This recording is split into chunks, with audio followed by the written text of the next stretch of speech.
Hare Krishna, Hare Krishna. Thank you, Ritesh Prabhu, Meenakshi Mohini, Vishwanath Prabhu, Ramchandra Prabhu for facilitating the chanting this morning. Let's continue with our prayers and then reading. Om Jnanatimirandasya Jnananjanashalakaya Chakshurunmilitam Yena Tasmai Shri Guruve Namaha Nama Om Vishnupadaya Krishna Prasthaya Bhutale Srimate Bhaktivedanta Swaminiti Namine Namaste Saraswate Deve Gauravani Pacharine Nirvishesha Shunyavadi Paschatya Deshatarine Jai Shri Krishna Chaitanya Prabhu Nityananda Shri Advaita Gadadhar Shri Vasadi Gaur Bhaktarinda Hare Krishna Krishna Krishna Hare Hare Hare Rama Rama Rama Hare Hare. Hare Krishna. Yes, it's always so nice to hear the spiritually soothing voices, the voices of Goloka when devotees chant in the morning. Pavan Prabhu, today we didn't hear his voice, but Pavan Prabhu, Vishwanath Prabhu, Ritesh Prabhu have become like our dedicated voices of Goloka every morning.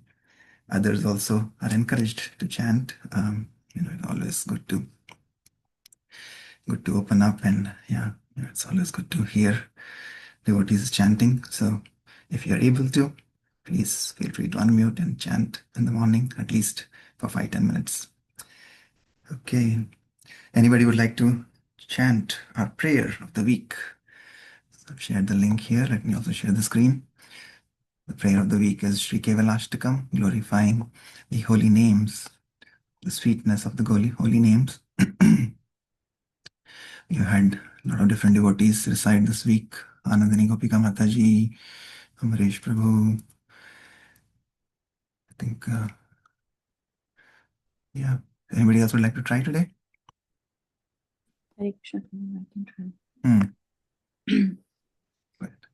Madhuram Madhurebhyopi Mangalebhyopi Mangalam Pavanam Pavanebhyopi Harirnam Eva Kevalam Abrahmastamba Paryantam Sarvam Maya Mayam Jagat Satyam Satyam Punah Satyam Harirnam Eva Kevalam Sa Guru Sa Pita Chapa Sa Mata Bandhavopi Sa शिष्यश्चेत सदा स्मृतुं हरिर्नाम एव केवलम् निश्वासेन हि विश्वास कदा रूढो भविष्यति कीर्तनीय मतो बाल्यात् हरिर्नाम एव केवलम् हरिर् सदा वसेत् तत्र यत्र भगवता जना गायन्ति भक्तिभावेन हरिर्नाम एव केवलम्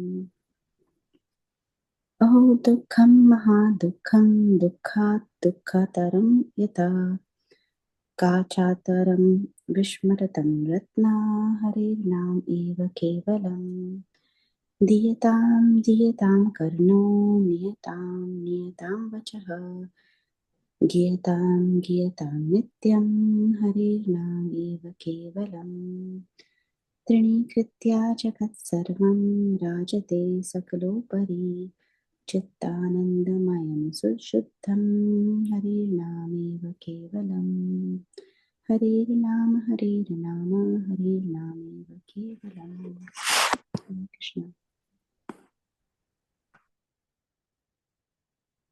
Hare Krishna. Shri Nilkanta Goswami ki jai. Shri Kevalashtakam ki jai. Srila Prabhupada ki jai. Any other devotee would like to read the translation?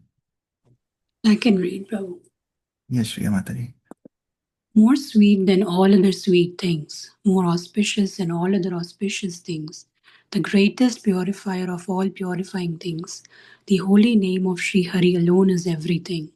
The entire universe, from exalted Brahma down to the lowly clump of grass, is a product of the illusory energy of the Supreme Lord. The only thing that is reality, again I say reality, the holy name of Sri Hari alone is everything. That person is a true preceptor or a true father, a true mother, and a true friend also, only if they teach one to always remember the holy name of Sri Hari alone is everything. There is no certainty when the last breath will come. and put an abrupt halt to all one's material plans. Therefore, it is wise to always practice chanting from very childhood. The holy name of Sri Hari alone is everything. Lord Hari eternally dwells in that place where truly exalted, spiritually advanced souls sink in the mood of pure devotion. The holy name of Sri Hari alone is everything. Oh, what a sorrow! What a great sorrow, more painful than any other misery in the world, mistaking it as a mere piece of glass.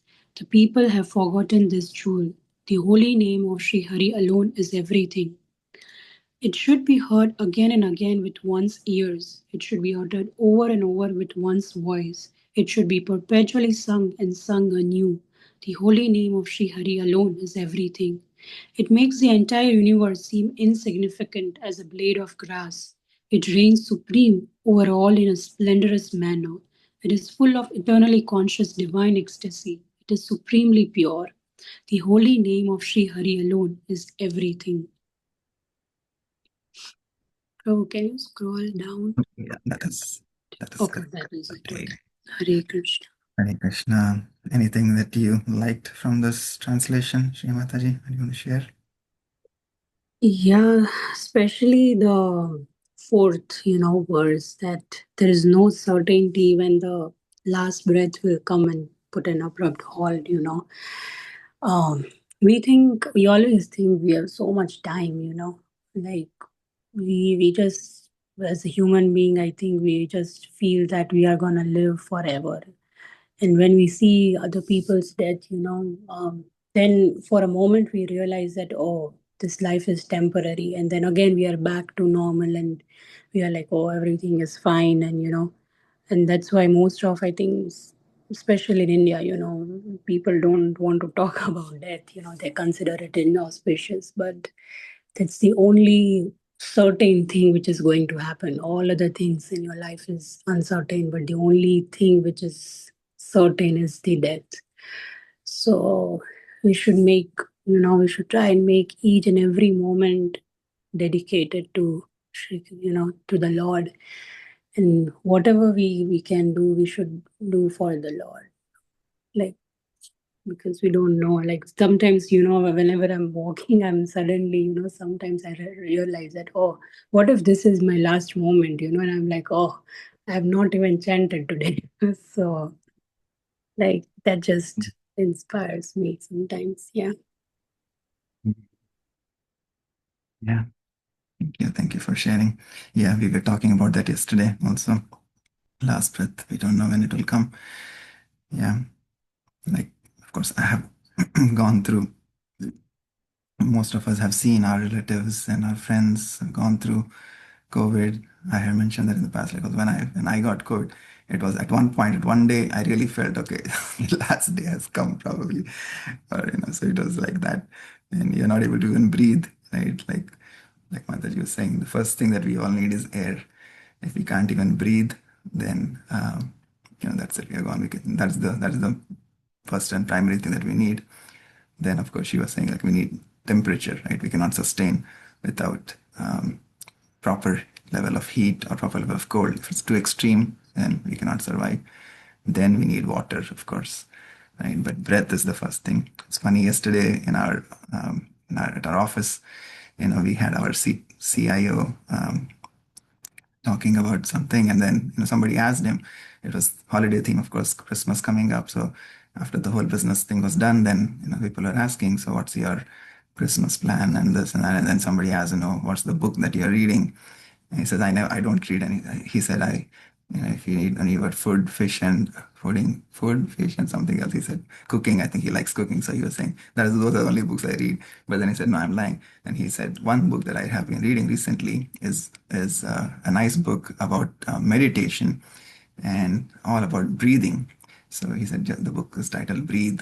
And he said, I'm fascinated by, just how much potency this simple process of breathing has across different countries, different cultures. So I haven't read that book, but I was just surprised when we were talking about breath here, and yeah, he mentioned that yesterday. But yeah, going through those situations in life, we realize that, yeah, the last day could be any time. Having gone through that surgery recently, yeah, it was almost feeling like, that the last day could be any time. It can come any time. So we don't have to wait for tomorrow. What we have today is the present, and we have to make full use of that. Hmm. Yeah. And yeah, yesterday in the evening reading, we were also reading about this, who's a true father. So like for us, of course, our spiritual father, our gurus, our spiritual father, Srila Prabhupada is our true father, our spiritual grandfather. For everybody, they are the true father who teach us how to always remember the Lord, how to remember the holy name of the Lord. Again, connecting it back to my work, I have a new boss at work, and I met a friend after a long time yesterday. So my boss's initials are KE. So remembering her, I always remember Krishna's everywhere.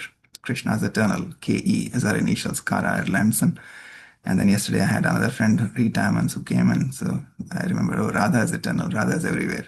So KERE. And then my boss's boss is also Neo. So his initials are HB. So it's reminded me of Haribol. So yeah, we have to remember the Lord, and we have to remember the holy name anytime and every time. But yeah, we were talking in the evening reading about being a father and what we can do as parents, just as what our acharyas have shown us. Similarly, for those of us who are parents on the call, just giving the right environment for our kids to absorb, to soak in at this point of their journey. And then yeah, we can see their so yesterday I was telling Aarti Mataji that like Vidhi and Harshika, they have been singing Aarti, and yesterday Vidhi started playing on the harmonium automatically, the Aarti, Gaura Aarti and Narshing Aarti. So that shows that, if we give them the right environment, then slowly, everything will start to happen automatically. So I was also talking about, I don't think if I have that right now here, but yesterday when we were, yesterday Harshika had left a poster at home, and I was talking about this. Yeah, you see these two girls, nice here. But this poster Harshika had made for her school, and then she left it at home, and I was at home yesterday working from home, so I saw this, and it really inspired me. The title of this book is The Giver and the Human Abstract, and just relating it back to again Prabhupada, who has given us. He's been the giver. He's given us everything that we need, all ammunition, like my Guru Maharaj would say. We have to fight Maya in this world, and we need the ammunition to fight. Right, as commander, he gave us all the ammunition that we need: the holy name, the process of devotional service, and we just have to follow his footsteps. And the human abstract. So these are, I think, two books that she was reading, and she nicely depicted everything here in pictures. And she has also been reading Prabhupada Lilamrit. I was mentioning that yesterday, that when we started Prabhupada Lilamrit 1 year ago, in January, she had already started. And yesterday, or day before yesterday, and I was seeing, and she also is reading the additional pastime, the 7th volume that we just started yesterday. So, but the themes that we talk about, this, and then of course we have Bhagavad Gita recitation coming up this week, and Urmila Mataji's book teaches these kids those shlokas. So, Mata Spashyastu Kaunteya Shitosna Shukadukada. So Vidhi is learning that, and this book, what she has written here, says the same thing, that both the giver and the human abstract reveal that when society tries to erase suffering, it also takes away the emotions that truly make us human, showing that joy, sorrow, and every feeling in between must coexist. Like Prabhupada says, all the species coexist. Darwin's theory is crap, where he says that humans evolved from monkey. If that is the case, then why don't monkeys evolve into humans now? Right? So like that, the species coexist, the feelings coexist. Right? Yeah, she's depicted here the suffering and sorrow as the roots, and then the happy feelings of joy, empathy, everything here as the fruits and the fruits and leaves of the trees. yeah, a lot of correlation. She likes to love. She loves drawing, and but I was able to just correlate that she's able to depict what she has read very nicely. So anyway, so like that, I know we have so many talented kids. Anandini Gopika Mataji, when we did the poster competition for kids, there were so many colorful posters. So hopefully we'll be able to see them again at the center. But all our kids are so talented. They're all, like Prabhupada called them, they are Vaikuntha children. So we have been blessed as parents to have them. And it is our duty, as the prayer was saying, if we are true father, true mother, then our duty is to make sure that we give them the right environment, we give them the holy name with which they can always remember the Lord and always continue to grow into very beautiful kids of Krishna. Okay, so let's continue with Prabhupada Leelamrit, chapter 56. Again, we're so happy to see Prabhupada is back. He's the giver, he's the eternal giver. So he has come back to give us his association after leaving, departing from the world. Chapter 55, now chapter 56. These are additional pastimes of Prabhupada, and he has come back to America, returned to America. So let's continue from here. So he had brought back some gifts. For the ladies, he had saris. He held up the thin cotton cloths one at a time, called the name of each initiated girl disciple, and handed her a sari. One sari was white with a red and black design. Others were white with single color borders. In a small saffron cloth, Prabhupada had 3 silken garlands. He unwrapped them, saying, "These can be tied around the necks of Lord Jagannath, Subhadra, and Balaram." Previous to this, the deities had received no dresses or decorations. Mukunda and Shamsundar came forward to show Prabhupada that their first American-made kartals. Months ago, Prabhupada had suggested that they might make kartals in America, and the men had analyzed the metals in the Indian kartals, gathered the ingredients from scrapyards, taken them to a foundry, and had them molded into a finished product. Prabhupada took the first pair of American kartals in his hand, hit them together a few times, and pronounced, "Not so great." Again, he took up his own beautifully polished brass kartals from India. Striking them together once, he let them ring for a long time. "This is great," he said. Then, looking around the room, Prabhupada engaged in friendly little exchanges with his disciples.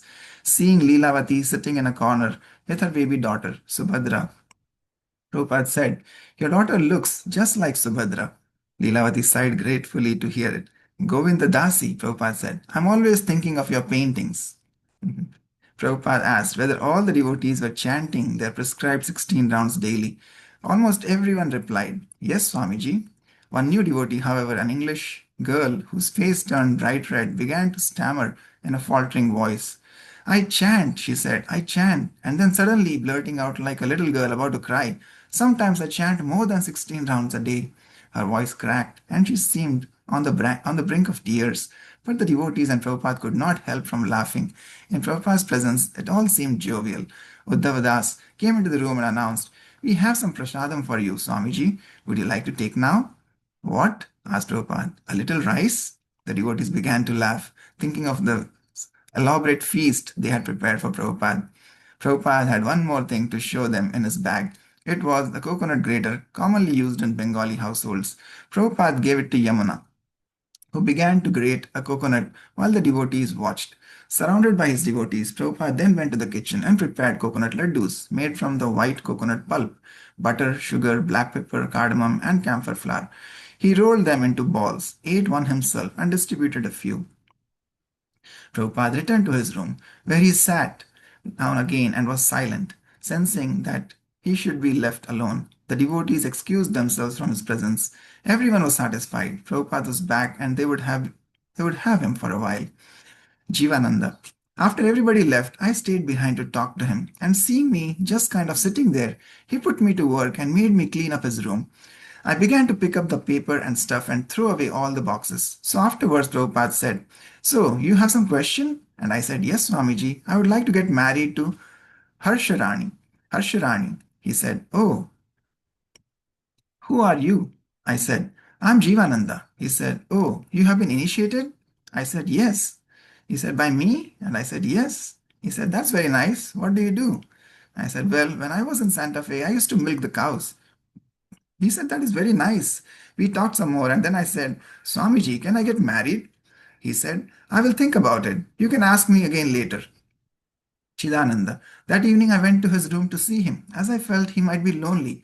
I went into his room to try to keep him company, but as soon as I got there, he started talking about Krishna. There were some Brajavasis posters of Krishna on the wall, and he would point to them and explain a little, saying, here is Krishna and Arjuna on the battlefield of Kurukshetra. He talked, and I didn't have a chance to say anything, but he just talked about the posters on the wall. I got the feeling that we had known each other from some other time, although this was the first time I was seeing him. Yet, he seemed like an old friend. He was certainly magnanimous and cordial as he sat there and talked about Krishna. I felt that if he was an old friend, then maybe I would know this to be a fact someday. But my attention span was not very long, and I really didn't know very much about the life of Krishna, so I left after a short period of time. Prabhupada had a small band of disciples in San Francisco, not more than 15, but they were becoming intensely attached to him, especially since his poignant departure and now his return to their midst. Each of them wanted to engage more in Prabhupada's personal service, although only his secretaries, Gaur Sundara and Govindadasi, and his servant Upendra were allowed to be with him constantly. One of the devotees asked Prabhupada about feeling envy toward those devotees who seemed to be especially favored. Everyone, Prabhupada replied, from Lord Brahma and Indra down to the insignificant ant, is sometimes envious. No one wants to tolerate another person's advancement or another person's taking an exalted position. And it is a fact, Prabhupada said, that if we find a person excelling in a field or serving the spiritual master, then that person is very fortunate by Krishna's arrangement. But in the spiritual world, there is no envy over such a thing. Rather, in the spiritual world, everyone is pleased and excited to see that one person is in a more advanced position. They are enthused and gladdened by it. But in the material world, there is always competitive nature and envy. His words pacified them. If Prabhupada allowed someone to serve him, they would accept it as the arrangement of Krishna. But everyone got a chance to accompany Swamiji on his morning walks. They were open to whoever wanted to go. Usually, one or two of the brahmacharis and one or two householder couples would accompany him. They would drive Prabhupada to the park in the temple's car, a 1952 blue Ford Coupe. Usually, Jayananda would drive the car. The passenger seat was broken and tilted back at 45-degree angle to the ground. And although Prabhupada sat up straight, his chin held high. The seat slanted so much that he could only see out of the lowest part of the window. But it was the only car they had, and Prabhupada never complained. He began his old routine of daily walking around Stove Lok in Golden Gate Park. Healthy, free, and spontaneous, always in command, talking and preaching. Prabhupada seemed very happy to be back in San Francisco, and there were also new devotees who were seeing him for the first time. For about the first week on his morning walks, Prabhupada talked frequently about the existence of the soul, explaining Krishna's arguments in the Bhagavad Gita. One morning, a car was parked near where they walked, and seated in the driver's seat was a dejected looking man who sat slumped over with a long drawn, unhappy face. Day after day, this car appeared there, and the man sat unhappily while the devotees walked past in the company of Srila Prabhupada. Finally, after about a week, Prabhupada one day broke away from the group of devotees and approached the man's car. The car window was rolled up, but on seeing Prabhupada, the man rolled down the window. Prabhupada greeted him. Good morning. The man smiled, happy to see Prabhupada, as if he had never noticed Prabhupada and the devotees walking by day after day. Prabhupada then rejoined his disciples and continued walking. They looked back and saw that the deep unhappiness in the man's face had vanished, and he appeared happier. They did not see him any more on the morning walks. Among themselves, the devotees discussed these things or kept the impressions privately in their hearts. After a little incident like that of the man sitting slumped in his car, they were even more convinced that Swamiji had the power and ability to make people happy, and that he really wanted to do it. One morning, Prabhupada arrived in the park, stepped out of his car, and waited for the devotees who had come in another car to join him. Leelavati had difficulty getting out of the car because she had a baby, Subhadra, in a carrier on her back. When she finally did get out of the car, Prabhupada turned and laughed at her, saying, Ah, burden of affection. Yes, Swamiji, Leelavati replied. They all began to walk together along the path. So, there are two ways to carry a baby, Prabhupada said, tapping his cane on the ground in time with his regular stride. There is the monkey way and the cat way. Do you know this? No, Swamiji, said Leelavati. Well, Which way do you think is better? Prabhupada asked her. The monkey way or the cat way? She couldn't understand or imagine what he meant. Prabhupada continued. The monkey baby climbs on the back of the mother and holds on, and this is the way he travels. And the kitten is carried in the teeth of the mother. So which is better? Lilavati could still not understand which way could be better. They both sounded very difficult to her. Well, Prabhupada said, the monkey baby is very small and very weak, and he is holding on to the mother by his own strength. But the kitten is being supported by the strength of the mother. So which way do you think is better? And then she understood. The cat way is better. Yes, Prabhupada said. That is the difference between the yogi and the devotee. The yogi is trying to climb on the back of the absolute truth by his own strength, but he is very weak, so he will fall. But a devotee, he cries out for Krishna. And as he spoke the word Krishna, Prabhupada held his arms up high and looked up at the clear morning sky. A devotee cries out for Krishna, and Krishna picks him up. Another time, a devotee picked a pretty bluish colored flower and handed it to Prabhupada. Prabhupada took it, smelled it, then held it far away and looked at it, saying, Oh, this is like a beautiful man without any qualifications. He then tossed it away. It had no aroma. Upendra liked to ask Swamiji questions on the morning walks. Swamiji, Upendra asked, what does the spiritual master or pure devotee see as he walks through the park? He sees Krishna, Prabhupada replied. He thinks that these are Krishna's trees and this is Krishna's house. He sees everything as belonging to the Supreme Lord. But if Krishna is everywhere, Upendra pursued, does the pure devotee see Krishna on the wall on the right and then the wall on the left, or in the corner, or in between every atom? Does he see one form of Krishna merge into another? Where does one form of Krishna begin and take off from the other form? No, it is not like that, Prabhupada said. Do you see my spectacles? Yes, said Upendra. So whose spectacles are they? Prabhupada asked. They are yours. Prabhupada pointed to his shoes. And what is that? Those are your shoes, said Upendra. Yes, Prabhupada said. Similarly, a pure devotee sees Krishna like that. Everything is Krishna's. This is how he sees Krishna everywhere. Near the end of the walk, when Prabhupada had answered many questions, Upendra asked again, Swamiji, you've spoken to us so much, but I forget most of it. If a devotee becomes Krishna conscious, will he remember everything the spiritual master says? Yes, Prabhupada replied. It is all there. Not only that, but when a person becomes Krishna conscious, he will be able to see his relationship with Krishna. Hare Krishna. Okay, we'll pause here. Krishna, Krishna, Krishna everywhere. Krishna, Krishna, Krishna, Krishna, Krishna, Krishna, Krishna. Hey. Okay, we'll take any reflections. Anybody would like to share anything that you liked, loved, learned?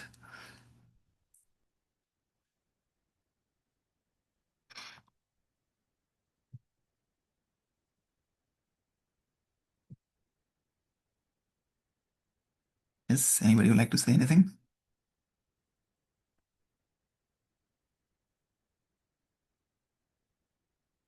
I was thinking yesterday only we were talking about this. Yeah, that Prabhupada sees Krishna everywhere in his morning walks. Yeah, so the tree, the blue sky, the flowers, aroma. Yes. Yes, Ritesh Prabhu, you want to say something? Hare Krishna, Prabhuji. Prabhuji, thank you for reading. And it's really true. When we start seeing Krishna everywhere, everything seems to be so blissful that those are beyond words again and again. Thank you for reading. And the way you read it, we started seeing Krishna everywhere again. And when I said again, because we are still being a part of the human society, we forget that while doing the mundane things, we just get so much occupied with the other things. But the time comes when we start seeing Krishna everywhere, then everything seems to be so like we surrender to Krishna and everything is Krishna, then there will be no pain, no sorrow. Everything that we see is becomes a Maya illusion, and we can overcome those things by seeing Krishna everywhere. So that's all I need to say. Yeah. Thank you, Prabhu. Yeah. All glories to Prabhupada. He is helping us with his eyes. We are seeing Krishna everywhere. So, yeah, all we just have to remember that all the mercy is coming from the acharyas. They are the ones who have Premanjana Charita Bhakti Vilochanena. Their eyes are tinged with the love of Godhead, and with that love, they are able to see Krishna, and through their vision, we are able to see. I was reminded when I was in Detroit once with Guru Maharaj going for the morning walk. So again, Prabhupada's disciples, all of them have imbibed all these qualities from Srila Prabhupada. Everything that Prabhupada used to do, small things, like we said, sometimes they would just keep them in their heart. But so many of those qualities we can see in each of Prabhupada's disciples, be it reading the Shastras very sincerely, be it, preaching, book distribution, temple construction, these morning walks. Many of Prabhupada's disciples go on morning walks. So like my Guru Maharaj, when I was in Detroit with him once, he he walked into the park like this park, like the Detroit park. It is on the lake there, and which is across Canada, right? So Canada and Detroit are on the border. But when we walked into the park, there was one American man, and he was just standing there, and he was admiring. It was a beautiful day, bright sunny day, and so Guru Maharaj walks from there.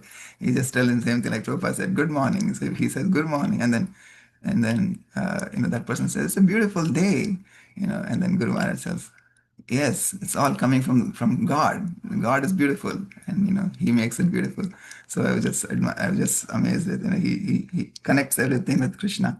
So then what happened is we went for the whole walk, and then when we were exiting out, and then there was another incident the same day. We were walking, and then Guru Maharaj asked some of the disciples who were walking with him, "So what is this guy doing?" And that guy was actually fishing. And then we all walked through that. So then Guru Maharaj asked, "What are you doing?" He said, "I'm fishing." And then and then he tells, "You're fishing today. The next life, the fish will fish you." And then he just walks over. So we just continue walking. But then the first guy who says the beautiful weather, so I was amazed. Like we were on different end, like that, it was completely end of the park, other end of the park.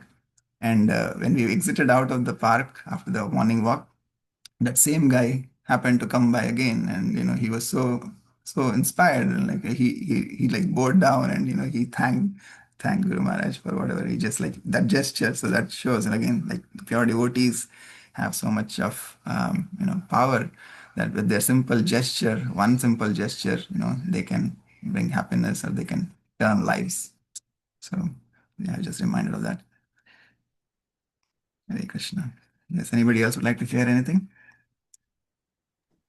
Yes, Prabhu. So, sometimes we have to, interact with the outside world, especially, and, based on many books of Prabhupada, and even like I've heard in lectures that one should always try to see the hand of Krishna, anywhere you go. You shouldn't differentiate, oh, like I'm been here with devotees and here I'm with non-devotees. You should always see Krishna like everywhere. So that just gives me so much of hope. So whenever I'm stepping outside my house, to something, which is not like a devotee environment, I always pray. I'm like, Krishna, just make sure that I see you. So and I think always Krishna, I feel by the grace of Guru and by, of course, the grace of Krishna, he always makes me see him, somewhere. Like recently, I was going to Reynolds office Christmas party. I was like, please, Krishna, I don't want, I'll be bored. I'm sure I'll be bored. And then I saw somebody's cabin, so it was my brother-in-law, like Reynolds' brother-in-law, and I had given him Bhagavad Gita, so he had kept it in his office, cabin. So I was walking there, and I just saw that, and I'm like, wow, like if you actually pray to Krishna, he listens. And then Reynolds' boss comes and says hi to all of us, and his name is Krishna. So it was like, wow. I was like, okay, I'm done for today. So yeah. Hari Bol, Hari Bol. You had a strong desire to see Krishna, and Krishna comes. Yes. Yeah, that is all we have. We have the free will with which we can make the choices. So if we choose Krishna, and Krishna will certainly choose us. Yes. Everything else is mercy of Krishna. But yeah, we can at least have the desire. That is the only thing that we have. We have the desire and then we act on that desire, and then Krishna fulfills our desires. Thank you for sharing, Shri Mataji. Anybody else would like to share anything?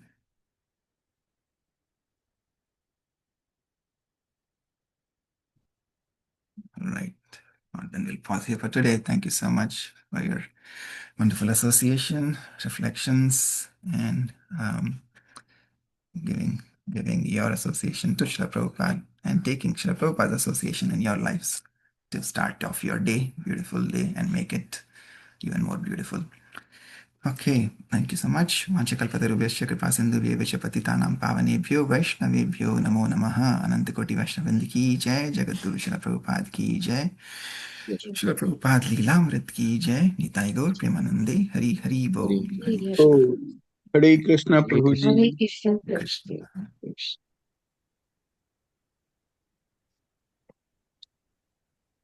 Hare Krishna.